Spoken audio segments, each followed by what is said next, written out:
जिसका जन्म है उसकी मृत्यु भी होगी। जो प्रारंभ होगा वह अंत भी होगा। वही केवल मृत्यु के पार हो सकता है जिसका जन्म ना हो, और वही केवल अनंत हो सकता है जो अनादि हो।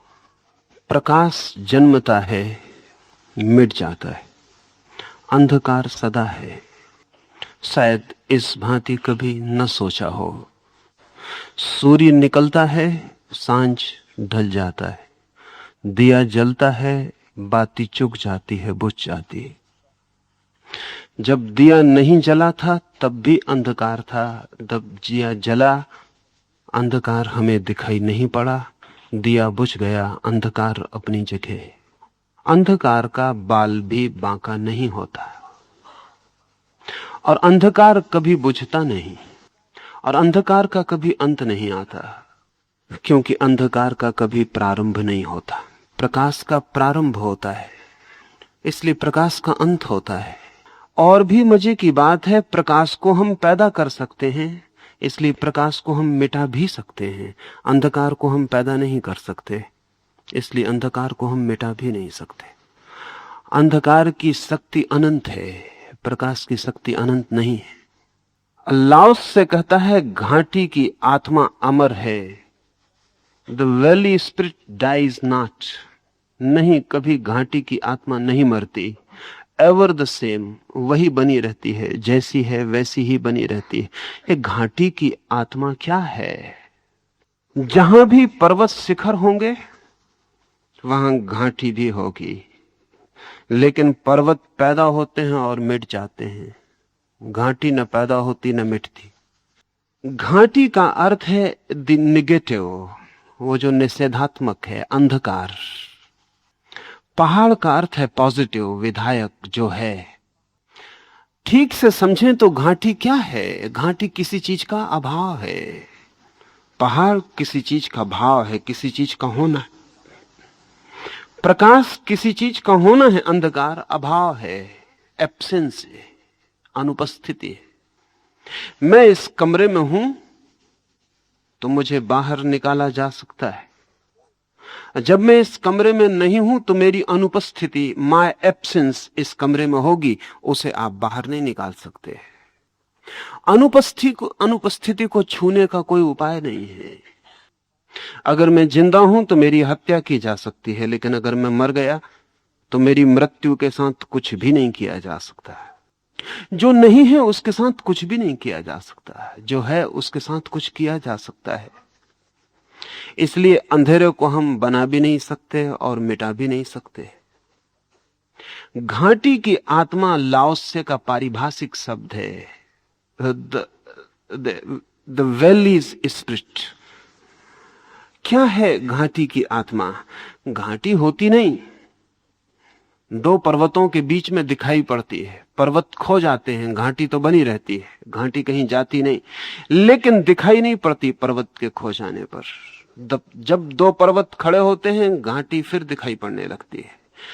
अंधेरा कहीं जाता नहीं, जब आप दिया जलाते हैं तब सिर्फ छिप जाता है, प्रकाश की वजह से दिखाई नहीं पड़ता। प्रकाश चला जाता है, अंधेरा अपनी जगह। शायद अंधेरे को पता भी नहीं है कि बीच में प्रकाश जला और मिट गया। लाओसे का समस्त चिंतन, लाओसे का समस्त दर्शन निगेटिव पर खड़ा है, नकारात्मक पर खड़ा है, शून्य पर खड़ा है। और इसलिए लाओसे ने कहा है, द फीमेल मिस्ट्री दस डू वी नेम।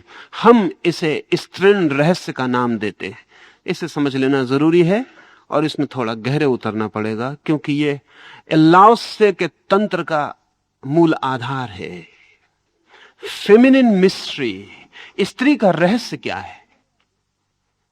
वही घाटी का रहस्य,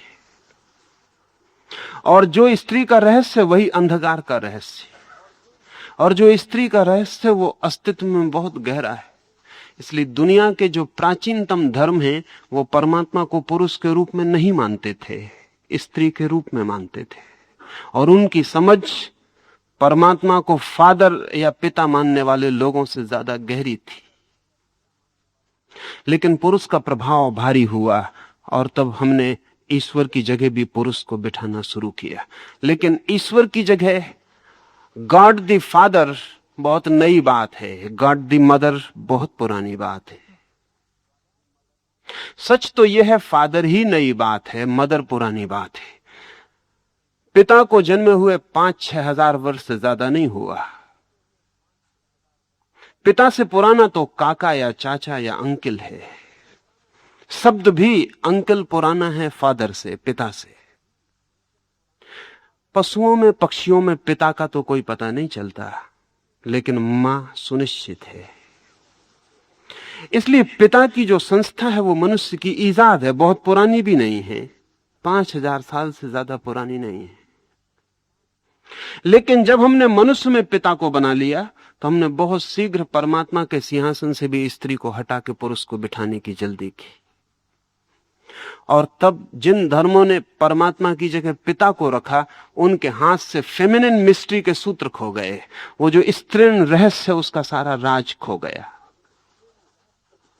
अल्लाह से उस समय की बात कर रहा है जबकि गॉड द फादर का कोई ख्याल ही नहीं था दुनिया में। और ये बहुत अर्थों में सोच लेने जैसी बात है। इसे कई तरफ से देखना समझ पड़ेगा, तभी आपके ख्याल में आ सके। एक बच्चे का जन्म होता है, पिता बच्चे के जन्म में बहुत एक्सीडेंटल है, उसका कोई बहुत गहरा भाग नहीं है।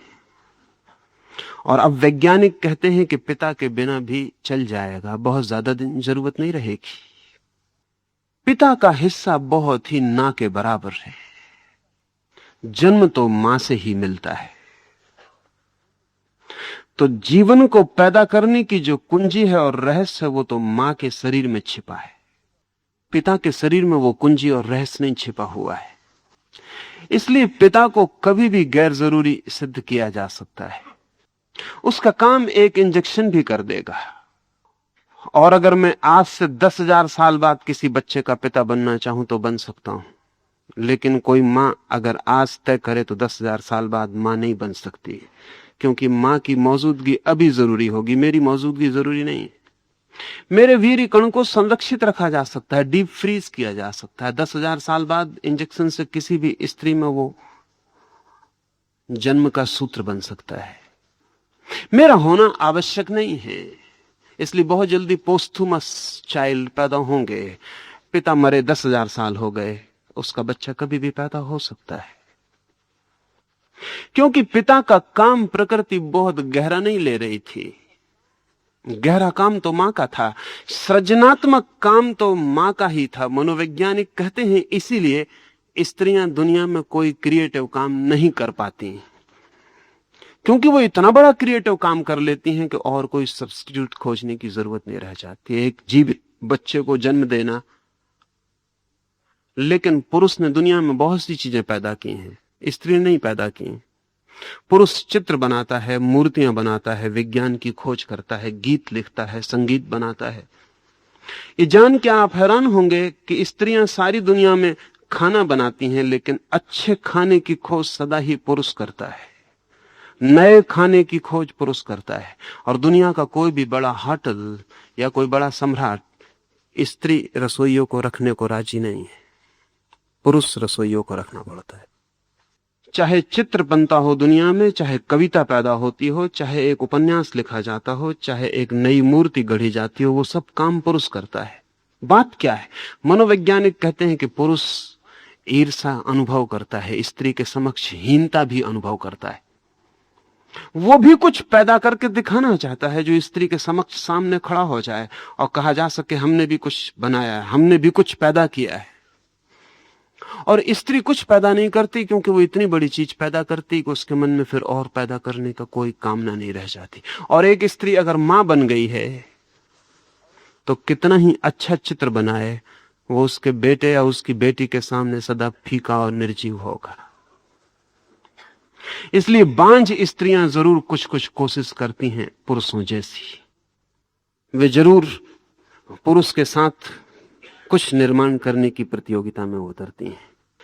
लेकिन एक स्त्री अगर सच में मां बन जाए तो उसका जीवन बहुत आंतरिक गहराइयों तक तृप्त हो जाता है। स्त्री को प्रकृति ने सृजन का स्रोत चुना है। निश्चित ही स्त्री के शरीर में वो जिसे लाओस से कह रहा है स्त्रीण रहस्य, उसे हमें समझना पड़ेगा, तो ही हम अस्तित्व में स्त्रीण रहस्य को समझ पाएंगे। और हमारी कठिनाई ज्यादा बढ़ जाती है क्योंकि सारी कोशिश जीवन को समझने की पुरुष ने की है और सारी फिलॉसफीज, सारे दर्शन पुरुष ने निर्मित किए हैं। अब तक एक भी धर्म किसी स्त्री पैगंबर, स्त्री तीर्थंकर के आसपास निर्मित नहीं हुआ है। सब शास्त्र पुरुषों के। इसलिए लाओत्से को साथी खोजना मुश्किल हो गया क्योंकि उसने स्त्रीण रहस्य की तारीफ की। पुरुष जो भी सोचेगा और जो भी करेगा उसमें पुरुष जहां खड़ा है वहीं से सोचता है, और पुरुष को स्त्री कभी समझ में नहीं आ पाती।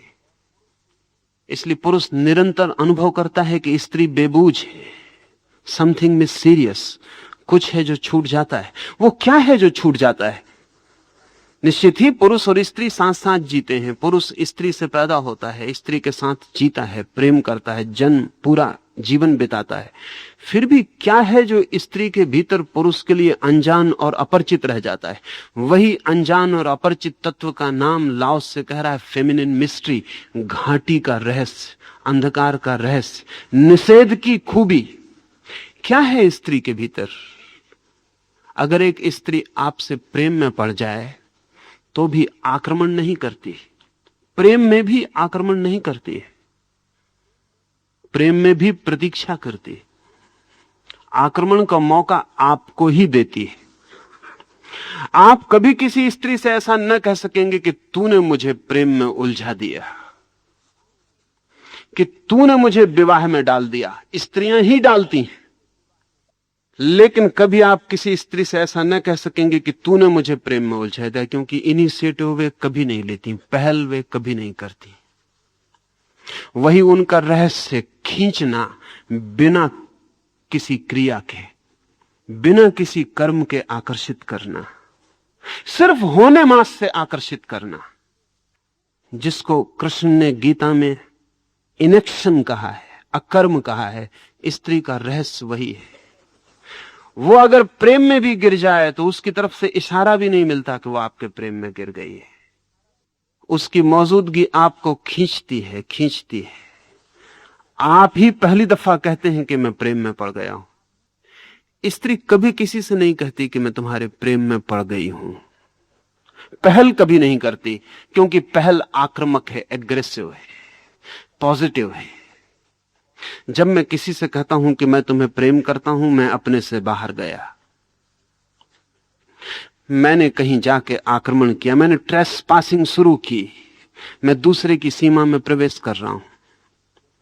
स्त्री कभी किसी की सीमा में प्रवेश नहीं करती, फिर भी स्त्री आकर्षक है। उसका रहस्य क्या है? निश्चित ही उसका आकर्षण इनएक्टिव है, एक्टिव नहीं है। पुकारती है लेकिन आवाज नहीं होती उस पुकार में, हाथ फैलाती है लेकिन उसके हाथ दिखाई नहीं पड़ते, निमंत्रण दिया जाता है लेकिन निमंत्रण की कोई भी रूपरेखा नहीं होती। कर्म पुरुष को करना पड़ता है, कदम उसे उठाना पड़ता है, जाना उसे पड़ता है, प्रार्थना उसे करनी पड़ती है, और फिर भी स्त्री इंकार किए चली जाती है। और जब भी कोई स्त्री किसी के प्रेम में जल्दी हां भर देती है, तब समझना चाहिए उस स्त्री को भी स्त्रीण रहस्य का कोई पता नहीं है। क्योंकि जैसे ही स्त्री हां भरती है वैसे ही व्यर्थ हो जाती है। उसका निषेध, उसका इंकार किए चले जाना ही उसका अनंत रस का रहस्य है। लेकिन उसकी नहीं कुछ ऐसी है जैसी नहीं पुरुष कभी नहीं बोल सकता, क्योंकि जब पुरुष बोलता है नहीं, कहता है नो, इट मीन्स नो, और जब स्त्री कहती नो, इट मीन्स यस। अगर स्त्री को नो ही कहना है तो वो नो भी नहीं कहेगी, क्योंकि उतना कहना भी बहुत ज्यादा कहना है। मुल्ला नसरुद्दीन एक युवती के प्रेम में पड़ गया है, बहुत परेशान घर आके अपने पिता को कहा है, चिंतित उदास है, तो पिता ने पूछा है इतना चिंतित क्यों है नसरुद्दीन? नसरुद्दीन ने कहा कि मैं बड़ी मुश्किल में पड़ गया।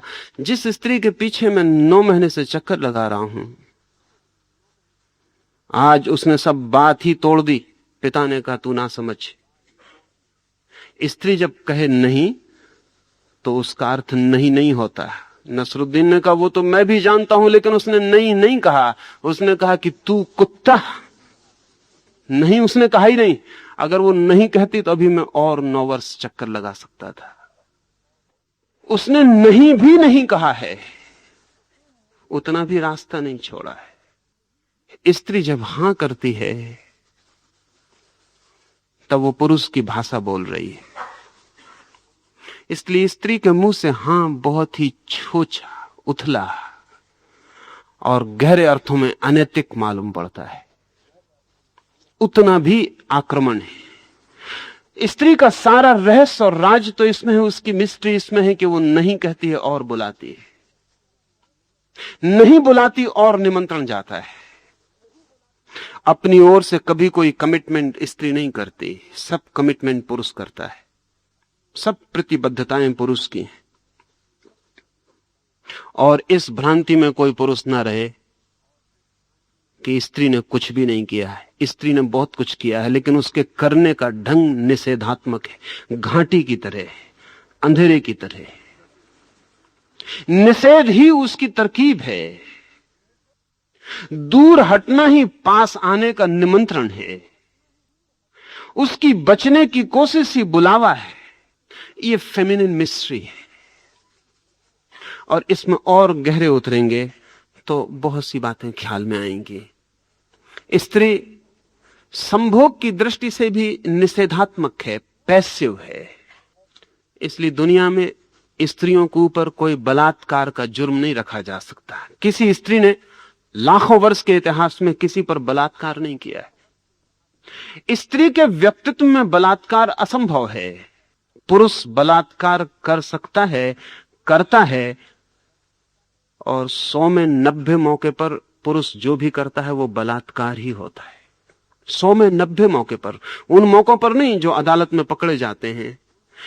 पति अपनी पत्नी के साथ भी जो संबंध निर्मित करता है उसमें 90 मौके पर बलात्कार होता है, क्योंकि स्त्री चुप है, उसकी चुप्पी हां समझी जा सकती है। और जो हमने व्यवस्था की है समाज की पति के प्रति, हमने उसका कर्तव्य बांधा हुआ है। पति उससे प्रेम मांगे तो वो चुप होकर दे देती है, लेकिन अगर उसके भीतर उस क्षण प्रेम नहीं था तो पति का ये प्रेम बलात्कार होगा। लेकिन पुरुष बलात्कार कर सकता है, क्योंकि पुरुष का पूरा व्यक्तित्व आक्रामक, एग्रेसिव है, हमलावर है। स्त्री का व्यक्तित्व रिसेप्टिव, ग्राहक है। यह न केवल व्यक्तित्व बल्कि शरीर की संरचना भी प्रकृति ने ऐसी ही की है कि स्त्री का शरीर केवल ग्राहक है, पुरुष का शरीर आक्रामक है। लेकिन सृजन होता है स्त्री से, जन्म होता है स्त्री से। आक्रमण करता है पुरुष, जो कि बिल्कुल संयोगिक है, जिसके बिना चल सकता है, और जन्म होता है स्त्री से जो केवल ग्राहक है। वैज्ञानिक कहते हैं जब भी कहीं जन्म होता है तो अंधेरे में, बीज फूटता है तो जमीन के अंधेरे में। रोशनी में ले आओ और बीज फूटना बंद कर देता है। एक व्यक्ति जन्मता है तो मां के गर्भ के अंधकार में, निपट गहन अंधकार में। प्रकाश में ले आओ, जन्म मृत्यु बन जाती है। जीवन में जो भी पैदा होता है सूत्र रहस्य का, वो सदा अंधकार में गुप्त और छिपे हुए जगत में होता है। और गुप्त वही हो सकता है जो एग्रेसिव ना हो, आक्रामक ना हो। जो आक्रामक है वो गुप्त कभी नहीं हो सकता। इसलिए पुरुष के व्यक्तित्व में सतह बहुत होती है, गहराई नहीं होती उतनी। स्त्री के व्यक्तित्व में सतह बहुत कम होती है, गहराई बहुत ज्यादा होती है। और यही कारण है कि पुरुष जल्दी थक जाता है और स्त्री जल्दी नहीं थकती। आक्रमण थका देगा। इसलिए पुरुष वेश्याएं नहीं हो सकी, क्योंकि कोई पुरुष वेश्या नहीं हो सकता। एक संभोग थक जाएगा, स्त्री वैश्या हो सकी क्योंकि 50 संभोग भी उसे नहीं थका सकते। वो सिर्फ रिसेप्टिव है, वो कुछ करती ही नहीं। इसलिए एक अनूठी घटना घटी कि पुरुष वैश्याएं नहीं हो सकी, स्त्रियां वैश्याएं हो सकी। पुरुष बलात्कारी हो सके, स्त्रियां बलात्कारी नहीं हो सकी। पुरुष गुंडे हो सके, स्त्रियां गुंडे नहीं हो सकी। लेकिन स्त्रियां वैश्याएं हो सकी, पुरुष वैश्याएं नहीं हो सके। और कारण कुल इतना है कि पुरुष का सारा व्यक्तित्व आक्रामक है। जो आक्रमण करेगा वो थक जाएगा। ये जान के आप हैरान होंगे कि जब बच्चे पैदा होते हैं तो 100 लड़कियां पैदा होती हैं तो 116 लड़के पैदा होते हैं। प्रकृति संतुलन को कायम रखती है क्योंकि पुरुष कमजोर है। हम सब यही सोचते हैं कि पुरुष बहुत शक्तिशाली है, वो सिर्फ पुरुष का ख्याल है। पुरुष कमजोर है इसलिए 116 लड़के पैदा करने पड़ते हैं और 100 लड़कियां, क्योंकि 14 वर्ष के होते होते 16 लड़के मर जाते हैं और लड़के और लड़कियों का अनुपात बराबर हो जाता है। 16 लड़के एक्स्ट्रा, अतिरिक्त, स्पेयर प्रकृति को पैदा करने पड़ते हैं, क्योंकि पता है कि 16 लड़के 100 में से 14 वर्ष की उम्र पाते पाते मर जाएंगे। स्त्रियों की औसत उम्र पुरुषों से ज्यादा है, 5 वर्ष। अगर पुरुष 70 साल जीता है तो स्त्रियां 75 साल जीती हैं। और स्त्रियां जितना श्रम उठाती हैं शरीर से, क्योंकि एक बच्चे को जन्म देने में जितना श्रम है उतना एक एटम बम को जन्म देने में भी नहीं है।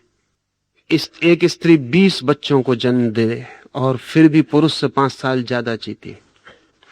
स्त्रियां कम बीमार पड़ती हैं, और जो बीमारियां स्त्रियों को हैं वो स्त्रियों की नहीं, पुरुषों ने जो समाज निर्मित किया है उसकी परेशानी की वजह से।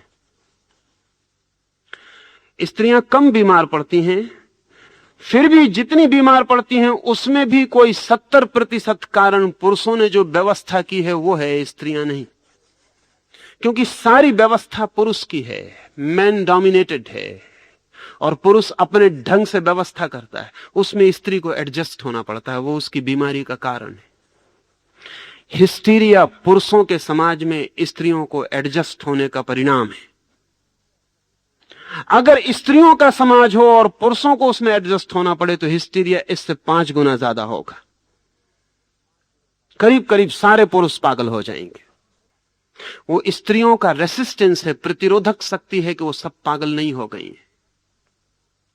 फिर भी स्त्रियां आपको क्रोधी दिखाई पड़ती हैं, ईर्ष्यालु दिखाई पड़ती हैं, उपद्रव, कलह 24 घंटे वो जारी रखती हैं। उसका कुल कारण इतना है कि वे जो होने को पैदा हुई हैं, समाज उनको वो नहीं होने देता और कुछ और करवाने की कोशिश करता है। उससे उनकी सृजनात्मक शक्ति विध्वंस की तरफ, परवर्षण की तरफ, विकृति की तरफ चली जाती। और पुरुषों ने स्त्रियों को इतना दबाया और इतना सताया तो आमतौर से लोग समझते हैं, स्त्रियां भी यही समझती हैं कि स्त्रियां कमजोर थीं इसलिए पुरुषों ने इतना सताया। मैं आपसे कहना चाहता हूं, जो जानते हैं वो कुछ और जानते हैं। वो ये जानते हैं कि स्त्रियां इतनी शक्तिशाली थीं कि अगर न दबाई गई होती तो पुरुषों को उन्होंने कभी का दबा डाला होता। उनको बचपन से ही दबाने की जरूरत है, नहीं वो खतरनाक सिद्ध हो सकती है। स्त्रियों को सारी दुनिया में दबाए जाने का जो असली कारण है, वो असली कारण यह है कि वो इतनी शक्तिशाली सिद्ध हो सकती हैं अगर बिना दबाई छोड़ दी जाएं कि पुरुष बहुत मुश्किल में पड़ जाएगा। इसलिए उन्हें सब तरफ से रोक देना जरूरी है और बचपन से रोक देना जरूरी है। और रुकावट करीब करीब वैसी है जैसे चीन में हम स्त्रियों को लोहे के जूते पहना देते थे, फिर उनका पैर बड़ा नहीं हो पाता था। फिर वे स्त्रियां दौड़ नहीं सकती थीं, चल नहीं सकती थीं, ठीक से भाग नहीं सकती थीं। सच तो यह है उन्हें सदा ही पुरुष के कंधे के सहारे की जरूरत थी। और फिर पुरुष उनसे कहता था नाजुक, डेलिकेट, और नाजुक होने को पुरुष ने एक मूल्य बना दिया, एक वैल्यू बना दिया, क्योंकि स्त्री नाजुक हो तो ही उस पर काबू किया जा सकता है। स्त्री पुरुष से ज्यादा मजबूत सिद्ध हो सकती है अगर उसको पूरा विकसित होने दिया जाए, क्योंकि प्रकृति ने उसे जन्म की शक्ति दी है और जन्म की शक्ति सदा उसके पास होती है जो ज्यादा शक्तिशाली है। अन्यथा गर्भ को खींच लेना असंभव हो जाएगा। लाओस से कहता है, इस स्त्रीण रहस्य को ठीक से समझ लें, ये घाटी की जो आत्मा है इसे ठीक से समझ लें। ये घाटी की आत्मा कभी थकती नहीं, ये कभी मरती नहीं। ये जो निषेध है, ये जो न करने के द्वारा करने की कला है, ये जो बिना आक्रमण के आक्रमण कर देना है, ये बिना बुलाए बुला लेने का जो राज है, इसे ठीक से समझ लें। क्योंकि लाओस से कहता है इस राज को समझकर ही कोई जीवन के परम सत्य को उपलब्ध कर सकता है। हम पुरुष की तरह परम सत्य को कभी नहीं पा सकते, क्योंकि परम सत्य पर कोई आक्रमण नहीं किया जा सकता। कोई हम बंदूकें और तलवारें लेकर परमात्मा के मकान पर कब्जा नहीं कर लेंगे। परमात्मा को केवल वे ही पा सकते हैं जो इस तृण रहस्य को समझ गए, जिन्होंने अपने को इतना समर्पित किया, इतना छोड़ा, लेट गो, कि परमात्मा उनमें उतर सके। ठीक वैसे ही जैसे स्त्री पुरुष के प्रेम में अपने को छोड़ देती है, कुछ करती नहीं, बस छोड़ देती है, और पुरुष उसमें उतर पाता है। एक बहुत अनूठी बात जो इधर 10 वर्षों में ख्याल में आनी शुरू हुई, क्योंकि वास्तविक स्त्री खो गई है दुनिया से, और जो स्त्री है वो बिल्कुल सूडो है, वो पुरुष के द्वारा बनाई गई है, वो बिल्कुल बनावटी है। जिसको हम आज स्त्री कह के जानते हैं, वो पुरुष के द्वारा बनाई गई गुड़िया से ज्यादा नहीं है। वो स्वाभाविक स्त्री नहीं है जैसी होनी चाहिए। अभी पश्चिम में एक छोटा सा वैज्ञानिकों का प्रयोग चलता है, जिसमें वो ये कोशिश करते हैं कि क्या ये संभव है, और तंत्र ने इस पर बहुत पहले काम किया है, बहुत पहले, कोई 2000 साल पहले, और ये अनुभव किया है कि ये हो सकता है। स्त्री और पुरुष के संभोग में चूंकि पुरुष सक्रिय होता है, अगर पुरुष सक्रिय ना हो पाए तो संभोग असंभव है। अगर पुरुष कमजोर हो जाए, वृद्ध हो जाए, उसके जनन यंत्र शिथिल हो जाएं, तो संभोग असंभव है। लेकिन अभी पश्चिम में 10 वर्षों में कुछ प्रयोग हुए हैं गहरे, जिनमें वो कहते हैं कि अगर पुरुष की जननेंद्रिय बिल्कुल शिथिल और क्षीण, शक्तिहीन हो जाए तो भी फिक्र नहीं। स्त्री अगर उस पुरुष को प्रेम करती है तो सिर्फ स्त्री जननेंद्रिय के पास पहुंच जाने पर स्त्री की जननेंद्रिय पुरुष की जननेंद्रिय को चुपचाप अपने भीतर खींच लेती, पुरुष को प्रवेश की भी जरूरत नहीं है। अगर स्त्री का प्रेम भारी है तो उसका शरीर ऐसे खींच लेता है जैसे खाली जगह में हवा खींच के आ जाए। ये बहुत हैरानी का तथ्य है। और अगर ऐसा नहीं होता तो उसका कुल कारण इतना है कि स्त्री प्रेम नहीं करती है उस पुरुष को, इसलिए उसका शरीर उसे खींचता नहीं, और इसलिए पुरुष जो भी कर रहा है वो बलात्कार है। अगर स्त्री प्रेम करती है तो खींच लेगी, उसका पूरा बायोलॉजिकल, उसका जैविक यंत्र ऐसा है कि वो व्यक्ति को अपने भीतर खींच लेगी। लाओस से कहता है ये स्त्री का रहस्य है कि बिना कुछ किए वो कुछ कर सकती है, बिना कुछ किए। पुरुष को कुछ भी करना हो तो करना पड़ेगा। धर्म का रहस्य भी स्त्रीण है। अगर कोई परमात्मा को पाने जाए तो कभी ना पा सकेगा, और कोई केवल अपने हृदय के द्वार को खोलकर ठहर जाए तो परमात्मा यहीं और अभी प्रवेश कर जाता है। दूर दूर खोजे कोई, अनंत की यात्रा करे कोई, भटके जन्मों जन्मों तक, तो भी परमात्मा को नहीं पा सकेगा। क्योंकि परमात्मा को पाने का राज ही यही है कि हम रिसेप्टिव हो जाएं, एग्रेसिव नहीं। हम अपने को खुला छोड़ दें। हम सिर्फ राजी हो जाएं कि वो आता हो तो हमारे द्वार दरवाजे बंद ना पाए। हमारा प्रेम इतना ही करे कि वो एक पैसिव अवेटिंग, एक निष्क्रिय प्रतीक्षा बन जाए। स्त्री जन्म जन्म तक अपने प्रेमी की प्रतीक्षा कर सकती है, पुरुष नहीं कर सकता। पुरुष प्रतीक्षा जानता ही नहीं है। पुरुष के मन की जो व्यवस्था है उसमें प्रतीक्षा नहीं है, उसमें अभी और यहीं इंस्टेंट सब चाहिए। इंस्टेंट काफी भी, इंस्टेंट सेक्स भी, अभी। इसलिए पुरुष ने विवाह ईजाद किया, क्योंकि विवाह के बिना इंस्टेंट सेक्स अभी संभव नहीं है।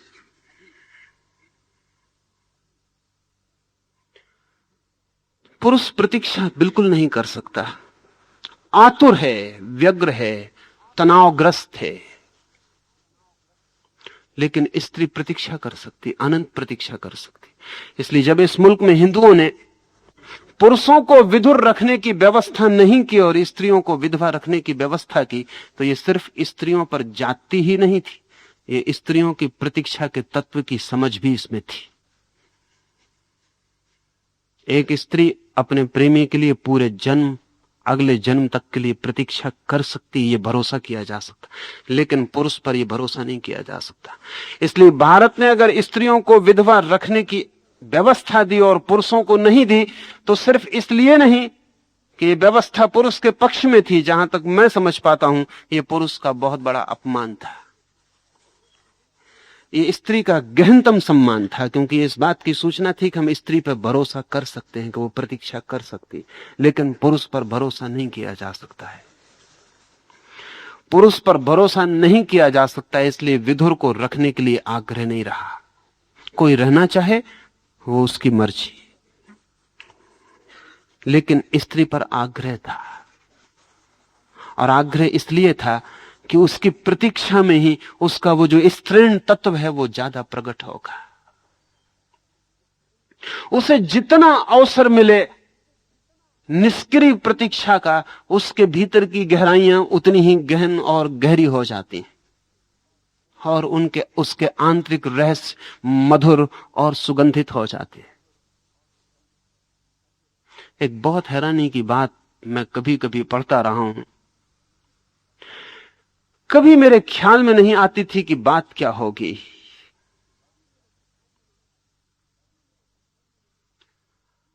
कैथोलिक प्रीस्ट के सामने लोग अपने पापों की स्वीकृतियां करते हैं, कन्फेशन करते हैं। अनेक कैथोलिक पुरोहितों का यह अनुभव है कि जब स्त्रियां उनके सामने अपने पापों की स्वीकृति करती हैं तो स्वभावतः वे भी मनुष्य हैं और केवल ट्रेंड प्रीस्ट हैं। ईसाइयत ने एक दुनिया को बड़े से बड़ी जो बुरी बात दी है वो ये, प्रशिक्षित पुरोहित दिए। कोई प्रशिक्षित पुरोहित नहीं हो सकता। प्रशिक्षित डॉक्टर हो सकते हैं, प्रशिक्षित वकील हो सकते हैं, लेकिन प्रशिक्षित पुरोहित नहीं हो सकता। उसी तरह जैसे प्रशिक्षित पोएट कभी नहीं हो सकता। और अगर आप कविता को सिखा दें और ट्रेनिंग दे दें और सर्टिफिकेट दे दें कि यह आदमी ट्रेंड है कविता में, तो वो सिर्फ तुकबंदी करेगा, कविता उससे पैदा नहीं हो सकती। पुरोहित भी जन्मजात क्षमता है, साधना का फल है, उसे कोई प्रशिक्षित नहीं कर सकता। लेकिन ईसाइयत ने प्रशिक्षित किए, ट्रेंड पुरोहित हैं, उनके पास डिग्रियां हैं, उनमें कोई डीडी है, डॉक्टर ऑफ डिविनिटी है। डॉक्टर ऑफ डिविनिटी कोई नहीं होता, क्योंकि सर्टिफिकेट पर जो डिविनिटी तय हो जाएगी वो डिविनिटी नहीं हो सकती है। वो क्या दिव्यता होगी जो एक स्कूल सर्टिफिकेट देने से तय हो जाती हो। तो पुरोहित के पास जब स्त्रियां अपने पापों का कन्फेशन करती हैं तो ये कन्फेशन बहुत टेम्पटिंग हो जाता है, स्वाभाविक। जब कोई स्त्री अपने पाप का स्वीकार करती है और एकांत में करती है तो पुरोहित के लिए बड़ी बेचैनी हो जाती है। स्त्री तो हल्की हो जाती है, पुरोहित भारी हो जाता है। लेकिन कैथोलिक पुरोहितों का एक वक्तव्य मुझे सदा हैरान करता था, वो ये कि विधवा स्त्रियां ज्यादा आकर्षक और टेम्पटिंग सिद्ध होती। मैं बहुत हैरान था कि क्या कारण होगा। असल में विधवा अगर सच में विधवा हो तो उसके सौंदर्य में बहुत बढ़ती हो जाती, क्योंकि प्रतीक्षा उसके स्त्रीण रहस्य को गहन कर देती।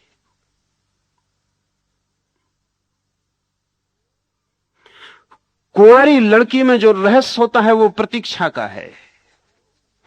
इसलिए सारी दुनिया में जो समझदार कौमें थी उन्होंने तय किया कि कुंवारी लड़की से ही विवाह करना, क्योंकि सच तो यह है कि जो लड़की कुंवारी नहीं है उससे विवाह करने का मतलब है कि आपको स्त्री के रहस्य को जानने का मौका ही नहीं मिलेगा। वो रहस्य पहले ही खंडित हो चुका, वो स्त्री छिछली हो गई, उसने प्रतीक्षा ही नहीं की है इतनी जितनी प्रतीक्षा पर वो भीतर का पूरा रहस्य में फूल खिलता है। इसलिए जिन समाजों ने स्त्री के कुंवारे रहने पर और विवाह पर जोर दिया, उन्होंने पुरुष के कुंवारेपन की बहुत फिक्र नहीं की। उसका कारण है कि पुरुष के कुंवारेपन या ना कुंवारेपन से कोई फर्क नहीं पड़ता है, लेकिन स्त्री के कुंवारेपन से फर्क पड़ता है। कुंवारी स्त्री में एक सौंदर्य है जो विवाह के बाद उसमें खो जाता है। वो सौंदर्य उसमें फिर से जन्मता है जब वो मां बनना शुरू होती है, क्योंकि अब वो एक और बड़े रहस्य के द्वार पर और एक और बड़ी प्रतीक्षा के द्वार पर खड़ी हो जाती। उसे गर्भवती देखकर पति चिंतित हो सकता है, और पति चिंतित होते हैं, और उनकी चिंता स्वाभाविक है, क्योंकि उनके लिए प्रतीक्षा नहीं केवल एक और इकोनॉमिक, एक आर्थिक उपद्रव उनके ऊपर आने को है। लेकिन मां मधुर हो जाती है। असल में मां का गर्भ जैसे बढ़ने लगता है, उसकी आंखों की गहराई बढ़ने लगती है, उसके शरीर में नए कोमल तत्वों का आविर्भाव होता है। गर्भिणी स्त्री का सौंदर्य स्त्रीण रहस्य से बहुत भारी हो जाता है।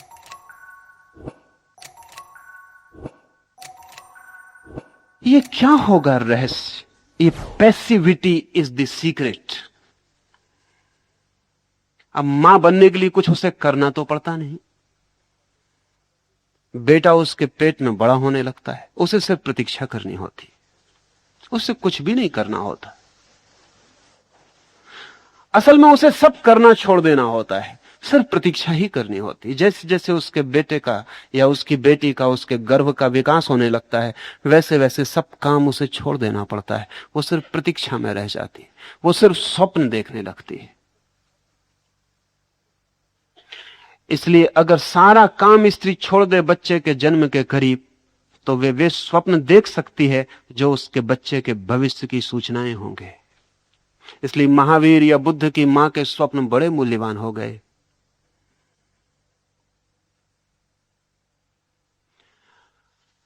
महावीर या बुद्ध के संबंध में कहा जाता है कि जब वे पैदा हुए तो उनकी मां ने स्वप्न देखे। वे स्वप्न रोज मां के सामने प्रकट होते गए। उन स्वप्नों में बुद्ध या महावीर के जीवन की सारी रूपरेखा प्रकट हो गई। अगर मां सच में ही मां हो और आने वाले भविष्य में जो जन्म लेने वाला प्राण है उससे, उसके साथ पूरी पैसिविटी में हो, तो वो अपने बच्चे की जन्म कुंडली खुद ही लिख जा सकती है। किसी पुरोहित, किसी पंडित को दिखाने की जरूरत नहीं। और मां जिसकी जन्म कुंडली ना लिख सके, उसकी कोई पुरोहित और पंडित ना लिख सकेगा, क्योंकि इतना तादात्म्य, इतना एकात्म फिर कभी किसी दूसरे से नहीं होता है। पति से भी नहीं होता है इतना तादात्म्य पत्नी का, जितना अपने बेटे से होता है। बेटा उसका ही एक्सटेंशन है, उसका ही फैलाव है। लेकिन मां बनने के लिए कुछ भी करना नहीं पड़ता। पिता बनने के लिए बहुत कुछ करना पड़ता है। मां बनने के लिए कुछ भी नहीं करना होता। मां बनने के लिए केवल मौन प्रतीक्षा करनी होती है। इस मौन प्रतीक्षा में दो चीजों का जन्म होता है, एक तो बेटे का जन्म होता है और एक मां का भी जन्म होता है। इसलिए पूरब के मुल्क जिन्होंने फेमिनिन मिस्ट्री को समझा, उन्होंने स्त्री को जो चरम आदर दिया है वो मां का, पत्नी का नहीं।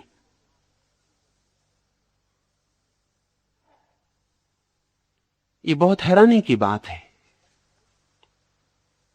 मुझसे लोग पूछते थे कि आप सन्यासियों को स्वामी कहते हैं, लेकिन सन्यासियों को मां क्यों कहते हैं, जबकि वो भी, उनका विवाह भी नहीं हुआ, उनका बच्चा भी नहीं हुआ है।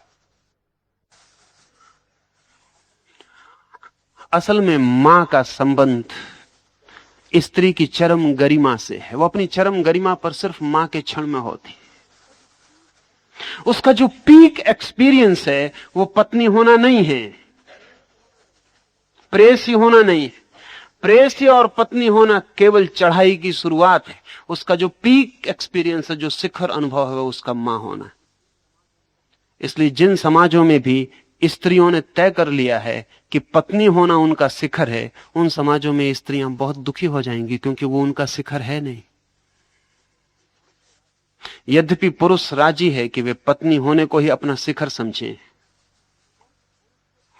क्योंकि पुरुष को पति होने पर शिखर उपलब्ध हो जाता है, पिता होने पर उसे शिखर उपलब्ध नहीं होता। उसे प्रेमी होने पर शिखर उपलब्ध हो जाता है, लेकिन स्त्री को उपलब्ध नहीं होता।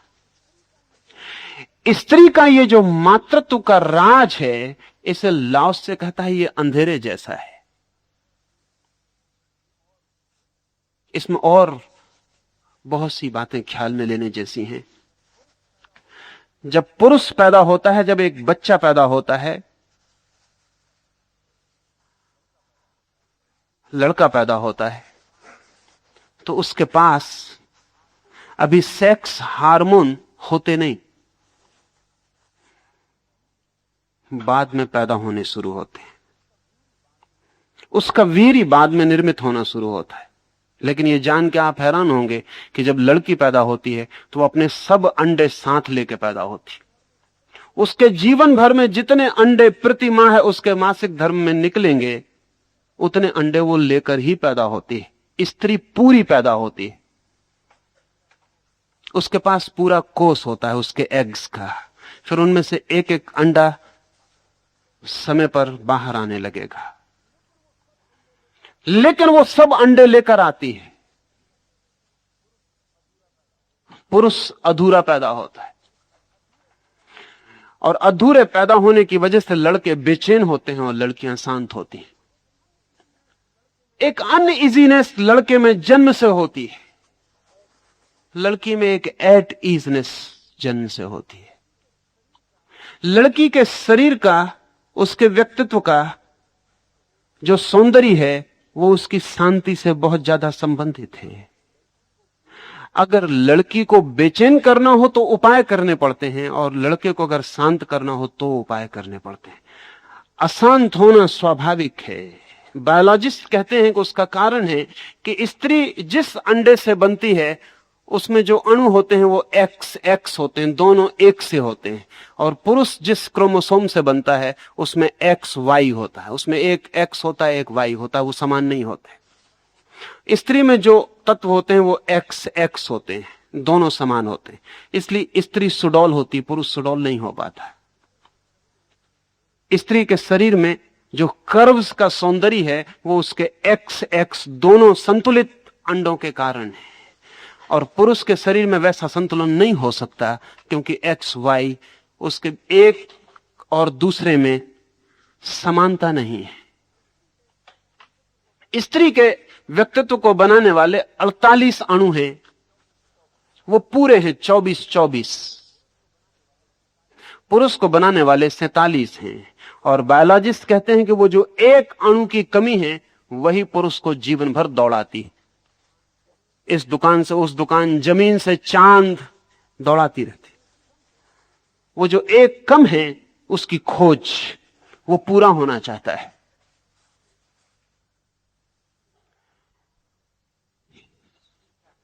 ये जो स्त्री का संतुलित, शांत, प्रतीक्षारत व्यक्तित्व है, लाओस से कहता है ये जीवन का बड़ा गहरा रहस्य है। परमात्मा स्त्री के ढंग से अस्तित्व में है, पुरुष के ढंग से नहीं। इसलिए परमात्मा को हम देख नहीं पाते, उसे हम पकड़ भी नहीं पाते। वो मौजूद है जरूर, लेकिन उसकी प्रेजेंस स्त्रीण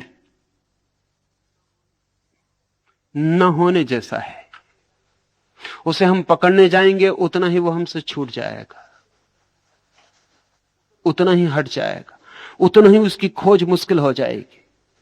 अस्तित्व स्त्रीण है, इसका अर्थ यह है कि अस्तित्व में जो भी प्रकट होता है अस्तित्व में पहले से छिपा है। एक, जैसा मैंने कहा, स्त्री में जो भी पैदा होगा वो सब पहले से ही छिपा है, वो अपने जन्म के साथ लेकर आती है सब, उसमें कुछ नया एडिशन नहीं होता।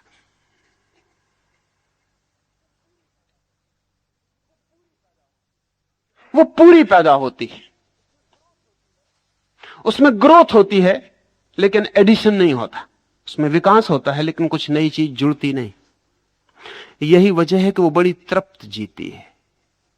स्त्रियों की तृप्ति आश्चर्यजनक है, अन्यथा इतने दिन तक उनको गुलाम नहीं रखा जा सकता था।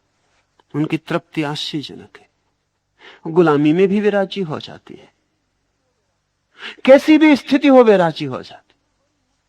अतृप्ति उनमें बड़ी मुश्किल से पैदा की जा सकती है, बड़ी कठिन है, और तभी पैदा की जा सकती है जब कुछ बायोलॉजिकल कठिनाई उनके भीतर पैदा हो जाए, जैसा पश्चिम में लग रहा है कि कठिनाई पैदा हुई है।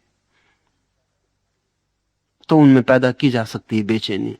और जिस दिन स्त्री बेचैन होती है उस दिन उसको चैन में लाना फिर बहुत मुश्किल है, क्योंकि वो बिल्कुल अप्राकृतिक है उसका बेचैन होना।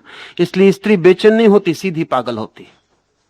या आप जान के हैरान होंगे कि स्त्री या तो शांत होती है या पागल हो जाती, बीच में नहीं ठहरती, ग्रेडेशंस नहीं है।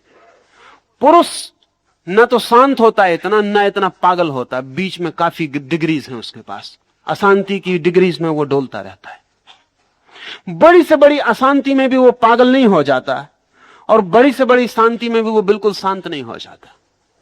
नीत्शे ने बहुत विचार की बात कही है। उसने कहा है कि जहां तक मैं समझता हूं, बुद्ध जैसे व्यक्ति में स्त्रीण तत्व ज्यादा रहे होंगे। बुद्ध को वुमेनिस कहा है नीत्शे ने, और मैं मानता हूं कि इसमें गहरी समझ है।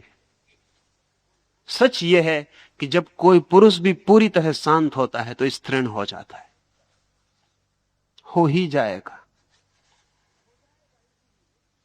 हो जाएगा इसलिए कि इतना शांत हो जाएगा कि वो जो पुरुष की अनिवार्य बेचैनी थी, वो जो अनिवार्य अशांति थी, अनिवार्य तनाव था, वो जो टेंशन था पुरुष के अस्तित्व का, वो खो जाएगा। यही वजह है कि हमने भारत में प्रतीकात्मक रूप से कृष्ण की, बुद्ध की, महावीर की दाढ़ी मूछ नहीं बनाई। ऐसा नहीं कि नहीं थी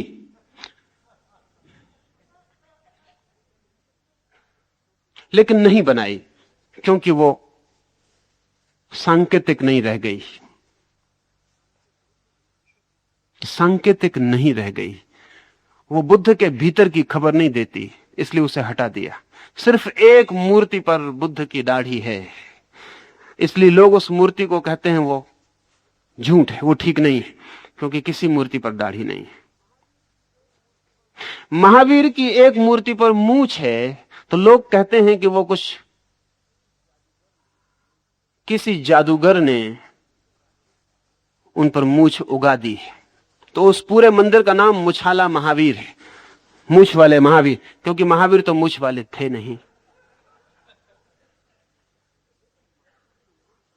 लेकिन महावीर में मूछ ना हो, बुद्ध में मूछ ना हो, कभी एक आध दफा ऐसी घटना घट सकती है, क्योंकि कुछ पुरुष होते हैं जिनमें हार्मोन्स की कमी की वजह से दाढ़ी मूछ नहीं होती।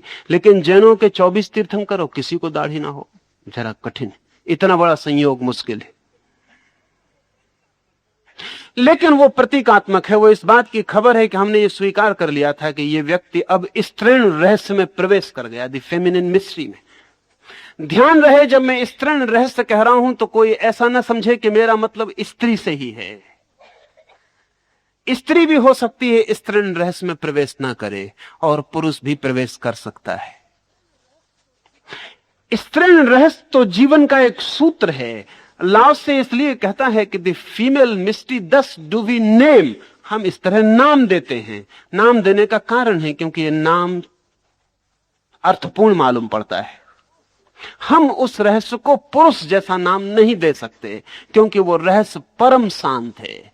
वो इतना शांत है कि उसकी उपस्थिति की भी खबर नहीं मिलती, क्योंकि उपस्थिति की भी खबर तभी मिलती है जब कोई खबर दे। इसलिए सच्ची प्रेस ही वो नहीं है जो अपने प्रेमी को अपने होने की खबर 24 घंटे करवाती रहती है। करवाते रहते हैं लोग। अगर पति घर आया है तो पत्नी 1000 उपाय करती, बर्तन जोर से छूटने लगते हाथ से, खबर करवाती है कि मैं हूं, इसे स्मरण रखना, मैं यहीं आसपास हूं। पति भी पूरे उपाय करता है कि तुम नहीं हो, अखबार फैला के, जिसे वो 10 बार पढ़ चुका फिर पढ़ने लगता है। वो अखबार दीवाल है जिसके पार बजाओ कितने ही बर्तन, कितनी ही करो आवाज, बच्चों को पीटो, शोरगुल मचाओ, रेडियो जोर से बजाओ, नहीं सुनेंगे, हम अखबार पढ़ते हैं। लेकिन प्रेस ही सच में वही है जिस स्त्री को स्त्रीण रहस्य का पता चल गया, वो अपने प्रेमी के पास अपनी उपस्थिति को पता भी नहीं चलने देगी। एक बहुत अद्भुत घटना मैं आपसे कहता हूं। वाचस्पति मिस्र का विवाह हुआ। पिता ने आग्रह किया, वाचस्पति की कुछ समझ में ना आया, इसलिए उन्होंने हां भर दी। सोचा पिता जो कहते होंगे ठीक ही कहते होंगे। वाचस्पति लगा था परमात्मा की खोज में, उसे कुछ और समझ में ही ना आता था। कोई कुछ भी बोले वो परमात्मा की ही बात समझता था। पिता ने वाचस्पति को पूछा विवाह करोगे? उसने कहा हाँ। उसने शायद सुना होगा परमात्मा से मिलोगे, जैसा कि हम सबके साथ होता है। जो धन की खोज में लगा है उससे कहो धर्म खोजोगे, वो समझता है शायद कह रहे हैं धन खोजोगे। वो कहता हाँ। हमारी जो भीतर खोज होती है वही हम सुन पाते हैं। वाचस्पति ने शायद सुना, हां भर दी। फिर जब घोड़े पर बैठकर ले जाने लगा तब उसने पूछा कहां ले जा रहे हैं? उसके पिता ने कहा पागल, तूने हां भरा था, विवाह करने चल रहे हैं। तो फिर उसने ना करना उचित ना समझा, क्योंकि जब हां भर दी थी और बिना जाने भर दी थी तो परमात्मा की मर्जी होगी। वो विवाह करके लौट आया, लेकिन पत्नी घर में आ गई और वाचस्पति को ख्याल ही ना रहा। रहता भी क्या, न उसने विवाह किया था न हां भरी थी, वो अपने काम में ही लगा रहा। वो ब्रह्मसूत्र पर एक टीका लिखता था। वो 12 वर्ष में टीका पूरी हुई। 12 वर्ष तक उसकी पत्नी रोज सांझ दिया जला जाती, रोज सुबह उसके पैरों के पास फूल रख जाती, दोपहर उसकी थाली सरका देती, जब वो भोजन कर लेता तो चुपचाप पीछे से थाली हटा ले जाती। 12 वर्ष तक उसकी पत्नी का वाचस्पति को पता नहीं चला कि वो है। पत्नी ने कोई उपाय नहीं किया कि पता चल जाए, बल्कि सब उपाय किए कि कहीं भूल चूक से पता ना चल जाए, क्योंकि उनके काम में बाधा ना पड़े। 12 वर्ष जिस पूर्णिमा के रात वाचस्पति का काम आधी रात पूरा हुआ और वाचस्पति उठने लगे तो उनकी पत्नी ने दिया उठाया, उनको राह दिखाने के लिए उनके बिस्तर तक। पहली दफा 12 वर्ष में कथा कहती है वाचस्पति ने अपनी पत्नी का हाथ देखा, क्योंकि 12 वर्ष में पहली दफे काम समाप्त हुआ था। अब मन बंधा नहीं था किसी काम से। हाथ देखा, चूड़ियां देखी, चूड़ियों की आवाज सुनी, लौट के पीछे देखा और कहा स्त्री, इस आधी रात अकेले में तू कौन है? कहां से आई? द्वार मकान के बंद हैं।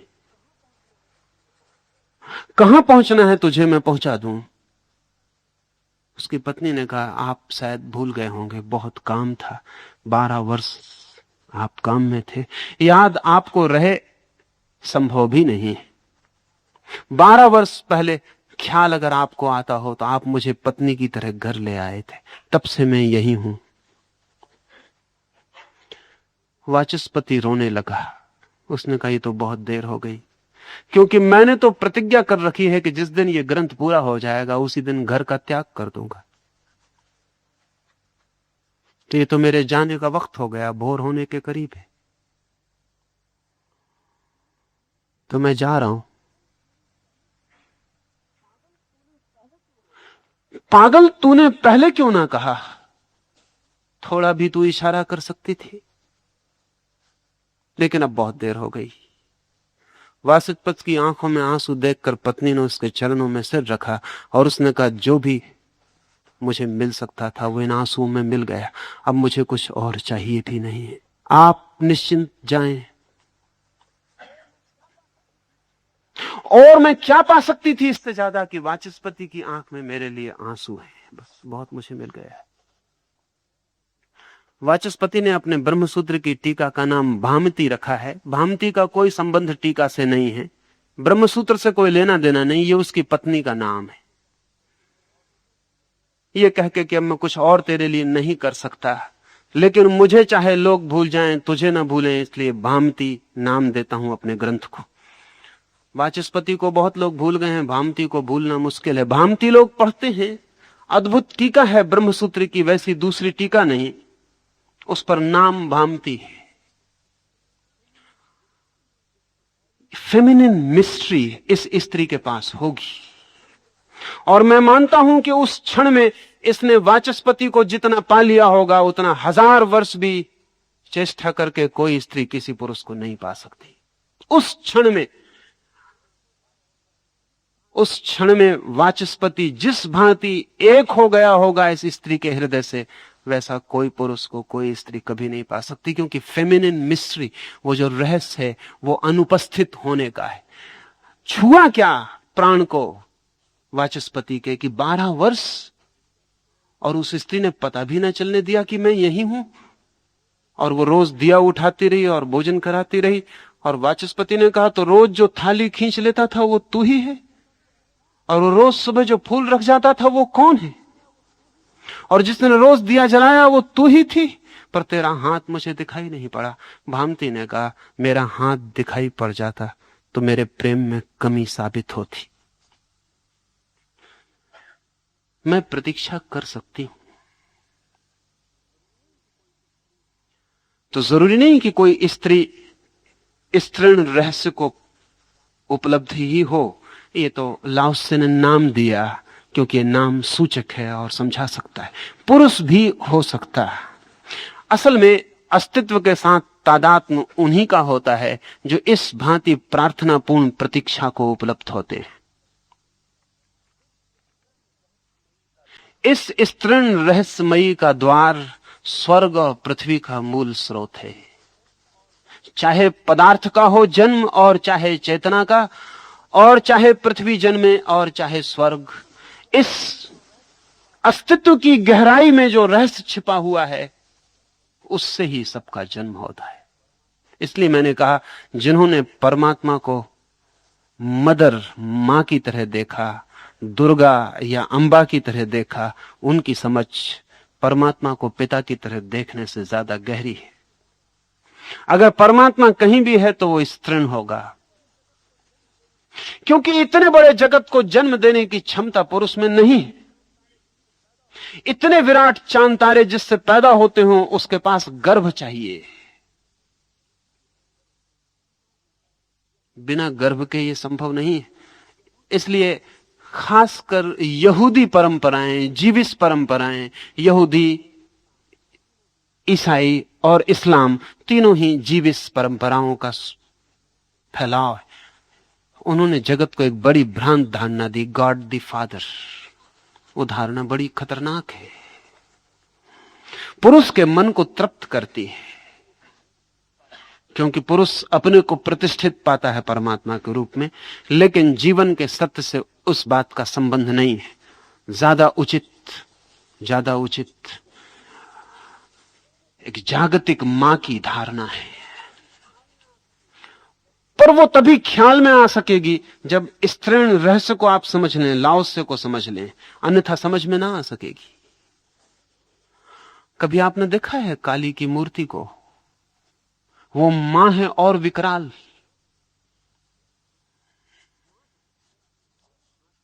मां है और हाथ में खप्पर लिए है आदमी की खोपड़ी का। मां है, उसकी आंखों में सारे मातत्व का सागर, और नीचे वो किसी की छाती पर खड़ी है, पैरों के नीचे कोई दबा है।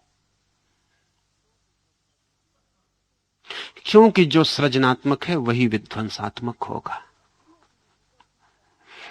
क्रिएटिविटी का दूसरा हिस्सा डिस्ट्रक्शन है। इसलिए बड़ी खूबी के लोग थे जिन्होंने ये सोचा, बड़ी इमेजिनेशन के, बड़ी कल्पना के लोग थे, बड़ी संभावनाओं को देखते थे। मां को खड़ा किया है, नीचे लाश की छाती पर खड़ी है, हाथ में खोपड़ी है आदमी की, मुर्दा, खप्पड़ है, लहू टपकता है, गले में माला है खोपड़ियों की, और मां की आंखें और मां का हृदय है जिनसे दूध बहे, और वहां खोपड़ियों की माला टंगी है। असल में जहां से सृष्टि पैदा होती वहीं प्रलय होता है, सर्कल पूरा वहीं होता है। इसलिए मां जन्म दे सकती है, लेकिन मां अगर विकराल हो जाए तो मृत्यु भी दे सकती है। और स्त्री अगर विकराल हो तो बहुत खतरनाक हो जाती है। शक्ति उसमें बहुत है। शक्ति तो वही है, वो चाहे क्रिएशन बने चाहे डिस्ट्रक्शन बने, शक्ति तो वही है, चाहे सृजन हो चाहे विनाश हो। जिन लोगों ने मां की धारणा के साथ सृष्टि और विनाश दोनों को एक साथ सोचा था, उनकी दूरगामी कल्पना, लेकिन बड़ी गहन और सत्य के बड़े निकट। लाओस से कहता है स्वर्ग और पृथ्वी का मूल स्रोत वही है, तो वहीं से सब पैदा होता है। लेकिन ध्यान रहे, जो मूल स्रोत होता है वहीं सब चीजें लीन हो जाती हैं, वो अंतिम स्रोत भी वही होता है। यह सर्वथा अविच्छिन्न है। ये जो स्त्रैण अस्तित्व है, ये जो पैसिव अस्तित्व है, ये जो प्रतीक्षा करता हुआ शून्य अस्तित्व है, इसमें कभी कोई खंड नहीं पड़ते, अविच्छिन्न है, कंटिन्यूअस। इसमें कोई डिसकंटिन्यूटी नहीं होती। जैसा मैंने कहा, दिया जलता है, बुझ जाता है, अंधेरा अविच्छिन्न है। जन्म आता है, जीवन दिखता है, मृत्यु अविच्छिन्न है, वो चलती चली जाती। पहाड़ बनते हैं, मिट जाते हैं, घाटियां अविच्छिन्न है। पहाड़ होते हैं तो वे दिखाई पड़ती हैं, पहाड़ नहीं होते तो वे दिखाई नहीं पड़ती, लेकिन उनका होना अविच्छिन्न है, अखंड, सर्वथा अविच्छिन्न। इसकी शक्ति अखंड है। कितनी ही शक्ति शून्य से निकाली जाए, वो चुकती नहीं है, वो समाप्त नहीं होती है। पुरुष चुक जाता है, स्त्री चुकती नहीं है।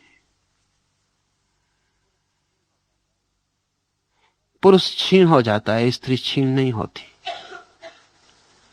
साधारणतया जिसे हम स्त्री कहते हैं वो भी पुरुष से कम क्षीण होती है। और अगर किसी स्त्री को स्त्रीण होने का पूरा राज मिल जाए तो वो अपने वार्धक्य तक अपरसीम सौंदर्य में प्रतिष्ठित रह सकती है। पुरुष का रहना बहुत मुश्किल है। पुरुष तूफान की तरह आता है और विदा हो जाता है। स्त्री को अगर उसका ठीक मातृत्व मिल जाए तो वह अंतिम क्षण तक सुंदर हो सकती है, और पुरुष भी अंतिम क्षण तक तभी सुंदर हो पाता है जब वो स्त्रीण रहस्य में प्रवेश कर जाता है। कभी कभी ऐसा होता है। इसलिए मैं एक दूसरा प्रतीक आपसे कहूं, हमने बुद्ध, राम, कृष्ण या महावीर के बुढ़ापे के कोई भी चित्र नहीं बनाए हैं। सब चित्र युवा हैं। ये बात एकदम झूठ है, क्योंकि महावीर 80 वर्ष के होकर मरते हैं, बुद्ध 80 वर्ष होकर मरते हैं, राम भी बूढ़े होते हैं, कृष्ण भी बूढ़े होते हैं, लेकिन चित्र हमारे पास युवा है। कोई बूढ़ा चित्र हमारे पास नहीं है। वो जानकर, वो प्रतीकात्मक है। असल में जो व्यक्ति इतना लीन हो गया अस्तित्व के साथ, हम मानते हैं अब वो सदा ही यंग और फ्रेश, ताजा और युवा बना रहेगा। भीतर उसके युवा होने का सतत सूत्र मिल गया। अब वो अविच्छिन्न रूप से, अखंड रूप से अपनी शक्ति में ठहरा रहेगा। इसका उपयोग करो। लाओस से कहता है, इस अखंड शक्ति का उपयोग करो, इस स्त्रीण रहस्य का उपयोग करो, और इसकी सहज सेवा उपलब्ध होती है। तुम्हें पता भर होना चाहिए how to use it and you get it. सिर्फ पता होना चाहिए कैसे उपयोग करो, और सहज सेवा उपलब्ध होती है। क्योंकि ये द्वार जो है स्त्रीण, ये तैयार ही है अपने को देने को। तुम भर लेने को राजी हो जाओ। Used gently and without the touch of pain, long and unbroken does its power remain. थोड़ी भद्रता से, use gently, थोड़े भद्र रूप से इसका उपयोग करो। ध्यान रहे, जितने आप भद्र होंगे उतने आप स्त्रीण हो जाएंगे, जितने आप पुरुष होंगे उतने अभद्र हो जाएंगे। इसलिए अगर पुरुष बहुत भद्र होने की कोशिश करेगा तो उसमें पुरुष का तत्व कम होने लगेगा। इसलिए एक बड़ी अद्भुत बात घटती है, जैसे अमेरिका में आज हुआ है। आज अमेरिका में निग्रो, काली चमड़े वाले आदमी से सफेद चमड़ी वाले आदमी को जो भय है, वो भय सिर्फ आर्थिक नहीं है, वो भय सेक्सुअल और भी ज्यादा है।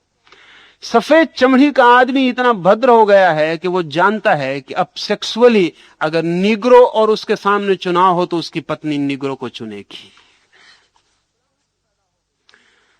जो घबराहट पैदा हो गई है, वो घबराहट ये है क्योंकि वो निग्रो ज्यादा पोटेंशियली सेक्सुअल मालूम पड़ता है। वो अभद्र है, जंगली है। जंगली पुरुष में एक तरह का आकर्षण होता है, पुरुष का वाइल्ड, तो एक रोमांटिक, एक रोमांचकारी बात हो जाती है। बिल्कुल भद्र पुरुष स्तृण हो जाता है। अगर बुद्ध के आसपास एक प्रेम की फिल्म कथा बनानी हो तो बड़ी मुश्किल पड़ जाए। प्रेम की कथा के लिए एक अभद्र नायक चाहिए, और जितना अभद्र हो उतना रोचक, उतना पुरुष मालूम पड़ेगा। इसलिए अगर पश्चिम का डायरेक्टर, फिल्म का डायरेक्टर किसी अभिनेता को चुनता है तो देखता है छाती पर बाल हैं या नहीं, हाथों पर बाल हैं या नहीं। स्त्री को देखता है तो बाल बिल्कुल नहीं होने चाहिए, थोड़ा जंगली दिखाई पड़े, राह थोड़ा कच्चा दिखाई पड़े तो एक सेक्सुअल अट्रैक्शन, एक कामुक आकर्षण है। निग्रो से भय पैदा हो गया है। वो भय आर्थिक कम, मानसिक ज्यादा है। जैसे ही कोई पुरुष भद्र होगा, जितना भद्र होगा उतना स्त्रीण हो जाएगा, उतना कोमल हो जाएगा। और बड़े मजे की बात है, जितना कोमल हो जाएगा उतना कम कामुक हो जाएगा। जितना पुरुष कोमल होता जाता उतना कम कामुक होता चला जाता। और ये उसकी जो कम कामुकता है उसे जीवन के परम रहस्य की तरफ ले जाने के लिए मार्ग बन जाती है। लाओस से कहता है, यूज्ड जेंटली, भद्र रूपेण अगर उपयोग किया, and without the touch of pain. ध्यान रहे, ये थोड़ा समझने जैसा है। पुरुष जब भी स्त्री को छूता है तो बहुत तरह के दर्द उसको देना चाहता है, बहुत तरह के पेन। असल में पुरुष का जो प्रेम है मेथोडोलॉजिकल विधि के दृष्टि से स्त्री को सताने जैसा है। अगर वो ज्यादा प्रेम करेगा तो ज्यादा जोर से हाथ दबाएगा। अगर चुंबन ज्यादा प्रेमपूर्ण होगा तो वो काटना शुरू कर देगा, नाखून गड़ाएगा। पुराने काम शास्त्र के जो ग्रंथ हैं उनमें नख दंश की बड़ी प्रशंसा है कि वो पुरुष ही क्या जो अपनी स्त्री के शरीर में नख गड़ा गड़ा के लहू ना निकाल दे। प्रेमी का लक्षण नख दंश। फिर प्रेमी अगर बहुत कुशल हो, जैसा कि मार्कुस दी सादे था, तो नखून काम नहीं करते तो वो साथ में छुरी कांटे रखता था। जब किसी को प्रेम करे तो थोड़ी देर नखून, और फिर नखून जब काम ना करे तो छुरी कांटे।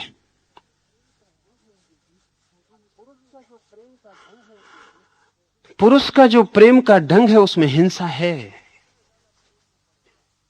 इसलिए वो जितना ज्यादा प्रेम में पड़ेगा उतना हिंसक होने लगेगा। इस बात की संभावना है कि अगर पुरुष अपने पूरे प्रेम में आ जाए तो वो स्त्री की हत्या कर सकता है। प्रेम के कारण ऐसी हत्याएं हुई हैं और अदालतें बड़ी मुश्किल में पड़ गईं, क्योंकि उन हत्याओं में कोई भी दुश्मनी ना थी, अति प्रेम कारण था। इतने प्रेम से भर गया वो, इतने प्रेम से भर गया कि दबाते दबाते कब उसने अपनी प्रेसी की गर्दन दबा दी वो उसे पता नहीं रहा। लाओस से कहता है, यूज्ड जेंटली। ये परम सत्य के संबंध में वो कहता है कि बहुत भद्रता से व्यवहार करना, and without the touch of pain, और तुम्हारे द्वारा अस्तित्व को जरा सी भी पीड़ा न पहुंचे, तो ही तुम स्त्रीण रहस्य को समझ पाओगे। स्त्री अगर पुरुष को प्रेम भी करती है, अगर स्त्री पुरुष के कंधे पर भी हाथ रखती है तो वो ऐसे रखती है कि कंधा छू न जाए, और वही स्त्री का राज है। और जितना उसका हाथ कम छूता है उतना प्रेमपूर्ण हो जाता है। और जब स्त्री भी पुरुष के कंधे को दबाती है तो वो खबर दे रही है कि उसे स्त्रीण जगत से वो हट गई है और पुरुष की नकल कर रही है। वो सिर्फ अपने को छोड़ देती, जस्ट फ्लोटिंग, पुरुष के प्रेम में छोड़ देती है। वो सिर्फ राजी होती है, कुछ करती नहीं। वो पुरुष को छूती भी नहीं इतने जोर से कि स्पर्श भी अभद्र ना हो जाए। लेकिन अभी पश्चिम में उपद्रव चला है। अभी पश्चिम की बुद्धिमान स्त्रियां, उन्हें अगर बुद्धिमान कहा जा सके तो, वे ये कह रही हैं कि स्त्रियों को ठीक पुरुष जैसा एग्रेसिव होना चाहिए। ठीक पुरुष जैसा प्रेम करता है स्त्रियों को करना चाहिए, उतना ही आक्रामक। निश्चित ही उतना आक्रामक होकर वे पुरुष जैसी हो जाएंगी लेकिन उस फेमिनिन मिस्टिक को खोदेंगे लाओस से, जिसकी बात करता, और लाओस से ज्यादा बुद्धिमान है। और लाओसे की बुद्धिमत्ता बहुत परा बुद्धिमत्ता है। वो जहां विजडम के भी पार एक विजडम शुरू होती है, जहां सब बुद्धिमानी चुक जाती है और प्रज्ञा का जन्म होता है, वहां की बात है। पर ये पुरुष स्त्री दोनों के लिए लागू। अंत में इतना आपको कह दूं, ये मत सोचना स्त्रियां प्रसन्न होकर न जाएं, क्योंकि उनमें बहुत कम स्त्रियां हैं। स्त्री होना बड़ा कठिन है। स्त्री होना परम अनुभव है। पुरुष परेशान होकर न जाएं, क्योंकि उनमें और स्त्रियों में बहुत भेद नहीं है। दोनों को यात्रा करनी है। समझ लें इतना कि हम सत्य को जानने में उतने ही समर्थ हो जाएंगे जितने अनाक्रामक नान्यग्रह से हो, जितने प्रतीक्षारत अवेटिंग, जितने निष्क्रिय पैसे हो, घाटी की आत्मा जैसे। शिखर की तरह अहंकार से भरे हुए पहाड़ के की अस्मिता नहीं, घाटी की तरह विनम्र, घाटी की तरह गर्भ जैसे मौन चुप प्रतीक्षा में रत। तो उस पैसिविटी में, उस परम निष्क्रियता में अखंड और अविच्छिन्न शक्ति का वास है। वहीं से जन्मता है सब और वहीं सब लीन हो जाता है। आज इतना ही, फिर हम कल बात करें। लेकिन अभी जाए ना, अभी हम कीर्तन में चलेंगे। हो सकता है ये कीर्तन इस तृण रहस्य को समझने का द्वार बन जाए, सम्मिलित हों।